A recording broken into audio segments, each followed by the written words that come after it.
My everyday carry, which is the stuff that comes with me in the shoulder bag here, doesn't include a smartphone. Now, I didn't get rid of it. I still have my phone. I still like my phone. I mean, the iPhone Air is the best iPhone that Apple's made since the iPhone 10.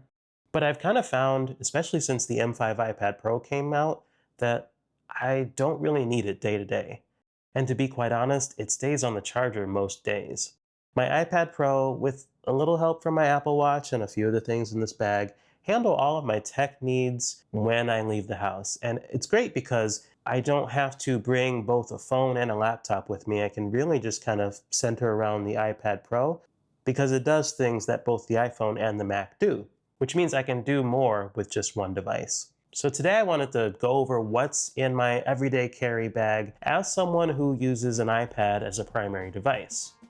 I'm always kind of on the lookout for a small-ish shoulder bag or crossbody bag for my iPad Pro. And for now, I've settled on the Tomtoc 5-liter compact Sling backpack. This is the extra small size, and when I bought it a couple years ago on Amazon, it was around $40 or so. I'm sure by now, like everything else, it's probably more expensive. So the reasons I landed on this bag in particular were mostly the price. It doesn't stand out too terribly much. It's comfortable to wear for long periods of time, and it has a decent amount of pockets. I don't fill up all the pockets by any means, but sometimes I do move things around to switch it up a little bit. But like I said, I'm always kind of on the lookout for alternatives, something maybe a little bit smaller or sleeker. So if you guys have recommendations on a bag for carrying around an 11-inch iPad Pro, I would love to hear them. Please make sure to leave them in the comments and I will check them out. Now, of course, the device this whole setup is built around is the 11-inch M5 iPad Pro in space black. This device, of course, has an M5 chip with 3 super cores and 6 efficiency cores, 512 gigabytes of internal storage, and 12 gigabytes of RAM. This is a cellular model using Apple's C1X chip connected to a monthly Verizon service plan. With cellular and a healthy amount of storage, that means I can use my iPad Pro for things like listening to music, online or offline, podcasts, GPS navigation, workout tracking, and watching the occasional video. In some ways, since this iPad's kind of moved into the smartphone role, my whole life is kind of on this thing. Now, there are a few reasons I prefer carrying around an iPad Pro to a smartphone. So first is how wonderfully thin and light this design is. As of right now, until the iPhone Fold shows up, this is the thinnest and lightest device Apple makes, even more so than the iPhone Air. But since it has an M5 in it, it also has laptop level power for when I need it. This is really the only device Apple has that combines all those characteristics into one package.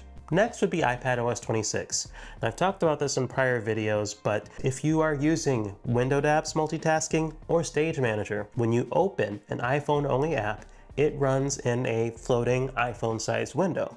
And you can run multiple of them, which means you can run multiple iPhone apps at the same time, something you can't do on any iPhone today. Next, if I want to connect this to a keyboard and do something more typing intensive, like something for actual work or writing a blog post or writing a script, I can do that pretty easily. Now, you of course can connect the Bluetooth keyboard to your phone, but I've always found that to be a pretty terrible experience. Really, honestly, at this point, I would say trying to do any kind of productive work on a phone is kind of a terrible experience, so I'd rather not do that if I can. But I think my favorite thing about building an EDC around an iPad are the things that it can't do, like fit in my pocket. That seems like a downside, but when you think about it, there are actually some benefits there. For example, while it's in my bag, I can of course keep listening to music or listening to a podcast, but you know what I'm probably not going to do unless I absolutely have to? Take it out of my bag. Which means there is a drastic reduction in the amount of doom scrolling and, quite frankly, wasting time that I do with this device. On my phone, it's super easy to take it out of my pocket and just get into whatever, getting lost in Instagram or YouTube or whatever. But with an iPad, I'm not going to do that.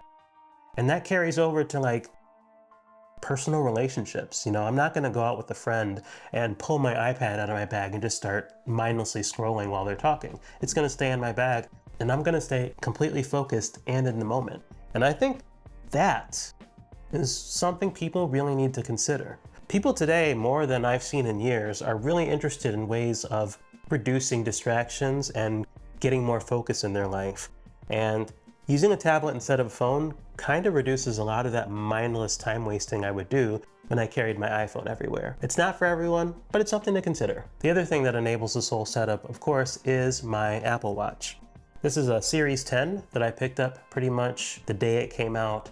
And really, this is the first Apple Watch I've had where I don't feel like there's anything missing. You know, between the always-on display and cellular and being able to use the speaker and having a neural engine for some AI features, I've been probably the happiest with this watch that I've ever been with any Apple Watch. It's doing everything I need as a fitness tracker. And of course, since it is a cellular model, that means it can make and receive phone calls. Next up is, of course, the Magic Keyboard. Now, I don't think I need to say much about the Magic Keyboard. You guys know what this is. You guys know what this does. You guys know that it is still incredibly expensive. However, I do think that the black keyboard with the black iPad, that is pretty slick. Another thing I'll point out here is that the iPad inside the bag does not live in the Magic Keyboard. You would think that would make sense because it's a case, so it provides protection to the iPad, but it really does get in the way of using the iPad as a tablet, which is, of course, why I bought an iPad Pro and not a MacBook Air, because I wanted a tablet, not a laptop. So the Magic Keyboard comes along in case I need it, but honestly, between touch and stylus and voice, I generally don't most days. Next up, of course, is the Apple Pencil Pro. So I bought a separate Apple Pencil Pro just for this iPad, and it lives in this bag or connected to the iPad. Now, I don't recommend that, one, because it turns out you can only have a single Apple Pencil Pro connected to Find My at a time, and two, it's just completely unnecessary. But again, the nice thing about Apple not changing these accessories so often is that sometimes you will find these on sale for a pretty good amount. I think I paid a little over $50 for this one, which is more than half off the regular price. I never know when I might have a few minutes of downtime when I'm out that I can work on a thumbnail. I really love using this in Pixelmator Pro, for example, but I also use the Apple Pencil as a way to kind of slow down and be more thoughtful. So the iPad Pro has had this feature called Scribble for a few years now, where you can basically write with the stylus anywhere where you type, and the system converts your writing to text. You might be thinking to yourself, well, I can type faster than that. And you are correct, you absolutely can. Handwriting is one of the slowest input methods ever. But that's the point. It's about taking kind of a step back sometimes, taking a deep breath, not being obsessed with productivity all the time, and just going slower, letting your brain think a little bit more. This is one of the tools that helps me with that when I need it, and so I'll just use Scribble for everything. Yes, I'm going slower than I could be, but sometimes that's okay. When I need to plug in, and if you're using an iPad this heavily, you absolutely will need to plug in, I use the Anker 733 2-in-1 power bank, which in doing the research for this video, I learned is apparently no longer being made. This is one of those wall chargers that's also a power bank. It provides up to 65 watts of power when plugged in, and up to 30 watts when being used as a standalone power bank. And it comes with 2 modern USB ports and 1 USB-A port, which I could do without, but everything still includes USB-A for some reason. Now, to be honest, this is only here because it's a thing I had lying around when I put this bag together. I don't remember when or why I bought it, but I do love the idea of having a little mini power bank with me in the event there's no outlets where you are, or you run into an unexpected power outage, which in the area I live in today happens more than I would like. And for the cable, I am just using a random Anker USB cable that says it supports fast charging. I've never tested that, and quite frankly, I don't care. I plug things in when I need to, and they take as long as they need to take to charge. Life is too short for me to care much more than that. So for earphones, this is unfortunately very boring, but I just use the AirPods Pro 3. I prefer over-ear headphones like the AirPods Max, but when I'm out and about, I'd like something a little more, I don't know if discreet's the right word, but you know, discreet. And you know, as an introvert, nothing says leave me alone and don't talk to me like having a pair of these in your ear all the time, and that's what I do. But most of the time, I keep these in the adaptive transparency mode, especially when doing something like taking the dogs out for a walk. These are great, no complaints. So in the back here, I have my keys and my wallet. They kind of live here. The car I'm driving right now supports Apple CarKey, which means I can use my phone or my watch to unlock the doors and start the car, which I thought was going to be great. I was excited to never have to carry these around again. But 2 times now since I've had this car, my digital key has randomly deactivated itself, which means it becomes useless. Thankfully, both times that happened, I was at home, but really that happening once was all I needed to not trust that feature entirely. So that's why I bring this huge key fob with me. Sucks, but it's a reminder, I guess we can't trust everything digital. The wallet is the Apple Fine Woven MagSafe wallet. It's certainly seen some better days, but it's still doing the job. It's still sleek. I was one of the, I think, 5 people who liked Fine Woven, and honestly, and this is something of a hot take, I think this Fine Woven wallet has aged way better than the old leather wallets I used to use from Apple, which ended up just looking dirty. This one looks like it's been through something, but it doesn't look that same kind of dirty that the leather wallets do. I know some people like that patina. I am not one of them. And to round this out, for completeness' sake, since I do take this bag to the gym, I do have in one of these pockets a couple things. I have a lock, just a simple combination lock. You know, when I bought this, I really thought I would be able to find some kind of a smart combination lock that used like Bluetooth or NFC to automatically lock or unlock. I don't know if that exists.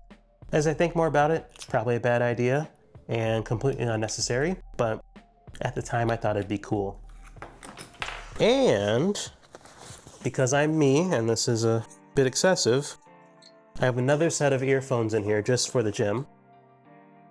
And that's the Powerbeats Pro 2, which I think I reviewed on this channel. Certainly on the website I did a review. I love the Powerbeats Pro 2. I wouldn't own these if AirPods stayed in my ear when I worked out, but they don't. I guess I sweat too much for that. So the ear hooks that you get on the Powerbeats Pro 2 are key for me. Really just the security aspect where I just never have to worry that these are gonna fall out of my ear. They also sound really good. They charge over USB-C. If you had the previous model, the case is a bit smaller, even if it feels a bit maybe more flimsy than the first one, but I've been pretty happy with these. The battery life on the case, the whole case earbud setup is actually really good. I charge these, I think, monthly, and I've never had a problem with not having the juice I needed when it was time to work out. So 2 pairs of earphones with me, but they have different purposes, so make of that what you will. So that's everything I'm carrying with me on a day-to-day basis. I've been using this setup for about 6 months or so, and I've been really happy with it so far. So if you're considering a setup similar to this, I hope you were able to get some ideas from this. As always, if you made it to the end of the video, thank you. I appreciate you and your time. If you could like the video and again, subscribe to the channel, that would help me and the channel out a bunch. And I will catch you guys in the next one. Thanks and take care.